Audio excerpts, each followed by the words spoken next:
Magandang gabi po sa bawat isa. Narito po ang listahan nating babanggitin para sa ating panalangin.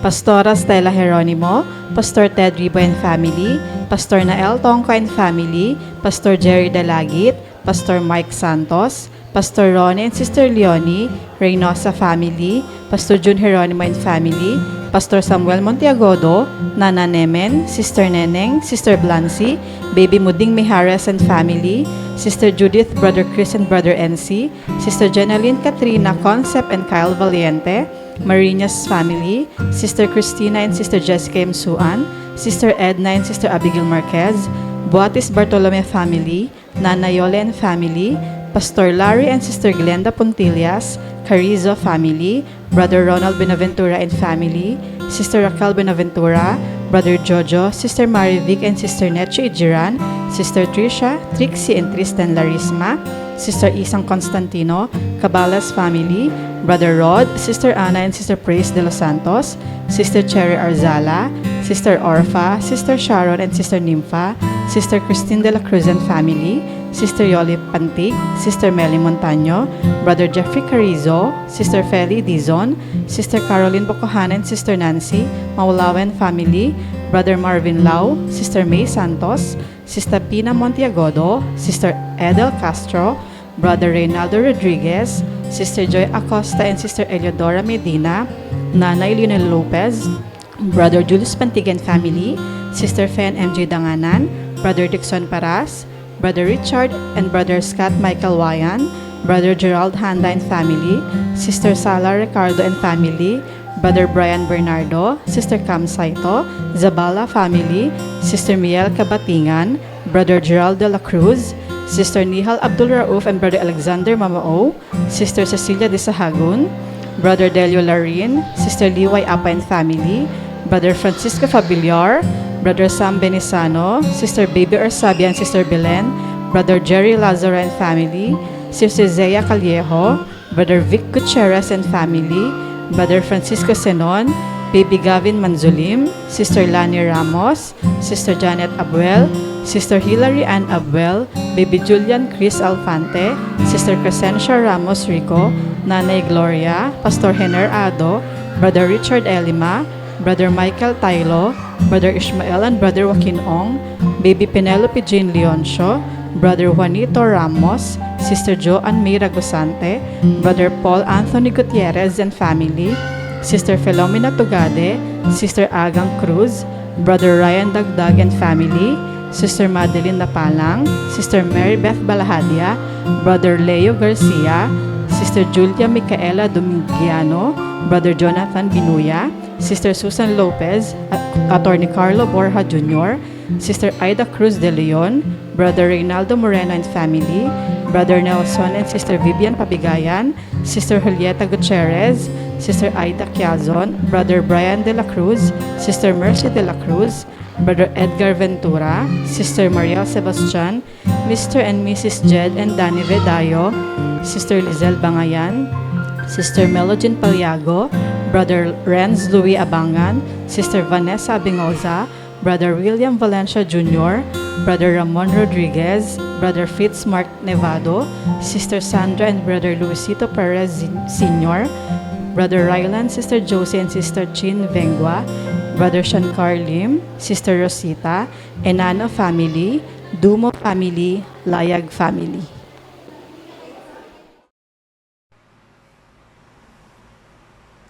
Muli po, magandang gabi sa inyo, mga minamahal kong mga kapatid, sa inyo, mga kapatid ko sa Iglesia ng Piel, at gayon din po sa mga kapatiran sa Iglesia ng Patsum Tamo. At sa inyo na patuloy na nakikibahagi sa gawain ito. Magpatuloy po tayo sa gawaing pananalangin. At bago po tayo manalangin, ay nais ko pong ibahagi sa inyo ang salita ng Diyos. Ito po ay mababasa natin sa Hebrews chapter 6 sa verse 10. Ganito po ang sinasabi, sapagkat ang Diyos ay hindi liko upang limutin ang inyong gawa at ang pag-ibig na inyong pinakita sa kanyang pangalan.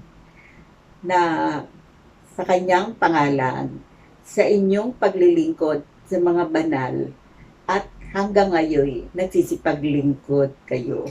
Kaya nga po ang ating paksa ngayon ay hindi nililimot ng Diyos ang gawaing paglilingkod.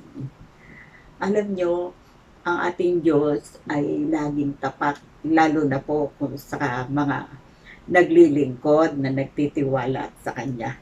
At mararanasan natin ang katapatan ng Panginoon kung tayo ay patuloy na maglilingkod sa kabila ng tayo ay dumadaan sa iba't ibang pagsubok. Pero sa mga pagsubok na ating nararanasan, lalo na po sa panahon ito, maraming kahirapan, maraming may karamdaman, maraming mga pagsubok sa iba't ibang mga tiisin sa buhay. Pero sa kabila po noon ay lagi po nating alalahanin itong talatang ito. Hindi nililimot ng Diyos ang gawaing paglilingkod. Ako po ay nagpupuri at nagpapasalamat sa Panginoon at ako po ay namangha sa gawaan ng Panginoon sapagkat yung pong aming binabible study ni Ka Robert nang siya ay nabubuhay pa. Kasama ko po doon driver si Ka Robert. Siguro po kung aking iisipin hindi lang 10 taong kami na kami po ay nagpupunta sa UP Village at kami po ay nagdadala doon ng mabuting balita. At pinupuri ko ang Panginoon sapagkat yung matagal na ilang taon po yun na hindi kami nagkikita, hindi kami nakapagtatawagan dahil wala naman po akong cellphone. Ay isang araw na lang, bigla po siyang dumating at niyakap ako. At ako po ay lubos na nagagalak. Sabi niya sa akin, Ka Estel, hindi ko nakakalimutan yung mga ginagawa mong paglilingkod. Ang iyong mga ibinahagi sa amin sa pamagitan ng ating pag-aaralan. At salamat po sa Panginoon sapagkat siya isang tao lamang. Pero dahil nasa kanya ang Panginoon, isang araw daw sabi sa kanya ng Panginoon, puntahan mo. Puntahan daw po ako at ako ay kanyang dalawin. Alam nyo, nakatutuwa talaga ang maglingkod sa Panginoon. Dahil kabila nga po ng mga dumating sa amin pagsubok ay hindi nililimot ng Panginoon ang mga gawaing paglilingkod. At siya ay isang tao lamang. At biglang pinaalala sa kanya ng Panginoon, puntahan daw po ako at kanya akong dalawin. At salamat sa Panginoon at kami po ay nanalangin. Tapos kaming manalangin ay siya po ay nagbigay na regalo sa akin. At nakatutuwa yung kanyang pagdalaw. At nakatutuwa na siya pa rin, hindi pa rin niyang nalimutan na ako ay bigyan niya ng regalo. Kaya nga po, itong talatang ito ay magkaisa po tayo mga kapatid ko sa Panginoon. Ito ay ating panghawakan, pagtiwalaan, na hindi nililimot ng Diyos ang gawaing paglilingkod.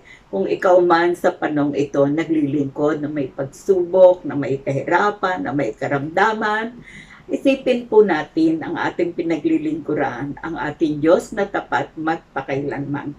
Ang ating Diyos na ang kanyang kagandahan loob ay magpakailanman. Kaya mga kapatid, huwag po natin pagsasawaan ang paglilingkod. Paglilingkod na may pagsubok, paglilingkod na may kasiyahan, paglilingkod na inaalaala ng Panginoon ang lahat ng ating ginagawa para sa kanyang pangalan. Kaya nga po ang sabi rito ay hindi nililimot ng Panginoon ang inyong mga gawa sa kanyang banal na pangalan. At patuloy natin purihin ng Panginoon sa pamamagitan ng ating paglapit, pagtitiwala sa Kanya at sa pamamagitan ng ating mga paglilingkod. Gawin po natin yung kalooban ng Panginoon. Sapagkat ang sabi nga na ating paksa, hindi nililimot ng Panginoon ang inyong paglilingkod. Kaya nga mga kapatid, kung paano ang sa matagal na panahon na hindi kami nagkita ng aking Bible study sa UP Village, isang araw na lang, sinabi ng Panginoon sa kanya, puntahan ako at dalawin ako. Di ba, nakagagalak na napakatagal na panahon. Pero pagka ang Panginoon ang nagpaalala ay talagang susunod ka. Sapagkat ang Panginoon ay nag-uutos na mayroong pangako. Kaya ako po ay nagpupurit, nagpapasalamat sa Panginoon. Itong talatang ito na hindi nililimot ng Diyos ang ating mga ginagawang paglilingkod. Magpatuloy tayo mga kapatid. Kahit sa ating paglilingkod, kung minsan ay may pagsubok, at kung may pagsubok, nakadarama tayo ng mga kalungkutan. Pero doon sa ating paglilingkod na iyon, nakahanda naman ang Panginoon na bigyan tayo ng kaaliwan. Sapagkat ang ating pinaglilingkuran ay ang Diyos na buhay, Diyos na tapat, Diyos na makapangyarihan magpakailanman. Nagmamalasakit po siya sa bawat isa sa atin. So tayo po ay magpatuloy sa ating panalangin. Amang banal, nagpapasalamat po ako sa inyong kabutihan, sa inyong katapatan, sa inyong kagandahan loob, sapagkat pinadama niyo po sa akin ang masagana niyong pag-ibig. Pinadama po ninyo sa akin ang biyaya. May kagalakan, may kaaliwan sa paglilingkod. Sa kabila ng kami ay dumaan sa mga pagsubok, naroon, Panginoon, ang inyong mga kamay na hindi nyo nililimot ang lahat po ng aming ginagawang paglilingkod. Kaya purihin po ang inyong banal na pangalan, pangalang makapangyarihan, pangalang katugunan ng lahat ng aming mga pangailangan at ang inyong pagmamalasakit sa amin. Salamat, Ama, lalo na sa mga naglilingkod. Lagi niyong inaalaala ang lahat ng mga ginagawang paglilingkod sa inyong pangalan ay hindi niyo nililimot. Kaya, Ama, patuloy ko pong idinadalangin yung pong mga kapatiran sa Iglesia ng Piel. Tulungan niyo rin na kanilang atong pagtiwalaan ang mga pangakong ito. Pangako sa mga naglilingkod sa inyo. Pangako na sila, Panginoon, kailanman ay hindi nyo pababayaan. Tulungan yung magkaisa kami ng Espiritu sa mga paglilingkod na may pagsubok. Sila'y abutin nyo, tulungan, palakasin at pagtibayin ninyo sa pananampalataya. Pagpalaan nyo rin mga kapatiran sa Iglesia ng Pasong Tamo. Mga kapatid, sa kabila po na may mga kapatid kaming may karamdaman, pero sila ay nagpapatuloy sa gawaing paglilingkod. Sila'y pagpalain nyo, sila'y palakasin nyo, sila'y abutin nyo sa bawat pangailangan. Mga kapatid, sa panahon ito, hindi lang karamdaman, mga kahirapan sa buhay, dahil nararanasan po namin pahirap ng pahirap, dahil mataas na po ang lahat ng bilihin. Pero ang aming pangahawakan, Amang Banal, ang inyong mga pangakong ito, hindi nyo nililimot ang mga gawain ipinaglilingkod sa inyo, sapagkat kayo na aming Diyos na tapat magpakailanman, Diyos na nagmamalasakit sa lahat ng inyong mga anak, lalo na sa inyong mga anak na dumaraan sa pagsubok. Tulungan nyo ito ang aming alalahanin. Hindi nyo nililimot ang mga gawaing paglilingkod. Hindi nyo kami kinalilimutan, sapagkat kayo'y nagmamalasakit sa bawat isa sa amin. Kaya nga, Ama, may mga sakit, umaasa po ako, patuloy kayong magdadala sa kanila ng kagaling at kagamutan. Ang mga nalilipit, kami po ay nagkakaisa, nagtitiwala. Ang mga nagigipit ay ilalagay nyo sa kaluwagan. Ama, maraming salamat sa inyong mga salita na may kapangyarihan, na may pangako, na amin po itong pangahawakan, pagtitiwalaan, sapagkat kami ng mga naglilingkod sa inyo, mga anak ng Diyos, ipinagmamalasakit po ninyo. Na ang lahat nito ay aking hinihingi, ipinagpapasalamat po sa pangalan ng Jesus. Amen.